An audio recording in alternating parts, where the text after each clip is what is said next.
একদিন এক সাহাবী দীর্ঘ ভ্রমণে বের হলেন। পথ ছিল মরুভূমি, চারপাশে শুধু বালু আর তপ্ত বাতাস। তার সাথে ছিল একটি উট, সামান্য খাবার আর পানি। প্রথম দিন সব ঠিকঠাক ছিল, কিন্তু দ্বিতীয় দিন দুপুরে উটটি হঠাৎ পড়ে গেল। সাহাবী চেষ্টা করলেন, কিন্তু উট আর উঠল না। পানি তখন প্রায় শেষ, আশেপাশে কোনো মানুষ নেই, শুধু অসীম বালির সমুদ্র।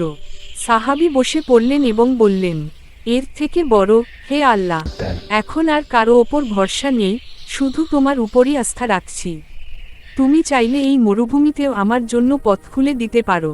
তিনি হাত তুলে দোয়া করলেন, তারপর নিজের বুদ্ধি অনুযায়ী একটা দিক ধরে হাঁটতে লাগলেন। সূর্যের তাপ অসহ্য, তৃষ্ণায় চোখ ঝাপসা হয়ে আসছে। তবুও তিনি বললেন, এর থেকে বড়, আমার রব আমাকে একা রাখবেন না। ঘণ্টাখানেক পর দূরে একটা কালো দাগের মতো কিছু দেখতে পেলেন।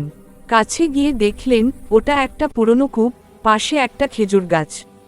কূপে ছিল ঠান্ডা মিঠে পানি। সাহাবী কাঁদতে কাঁদতে বললেন, এর থেকে বড়, আল্লাহ, তুমি আমার দোয়া শুনেছ।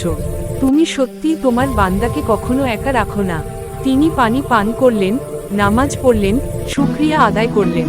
কিছুক্ষণ পর দূর থেকে এক কাফেলা এল, তারা তাকে মদিনা পৌঁছে দিল। শিক্ষা ১. আল্লাহর ওপর ভরসা মানে শুধু মুখে বলা নয়, চেষ্টা করাও ঈমানের অংশ। ২. তাওয়াক্কুল মানে হচ্ছে নিজের সাধ্য অনুযায়ী কাজ করা, তারপর ফল আল্লাহর হাতে ছেড়ে দেওয়া। ৩. যে ব্যক্তি আল্লাহর ওপর সত্যিকারের আস্থা রাখে, আল্লাহ তাকে এমন জায়গা থেকে সাহায্য করেন, যেখান থেকে সে কল্পনাও করতে পারে না।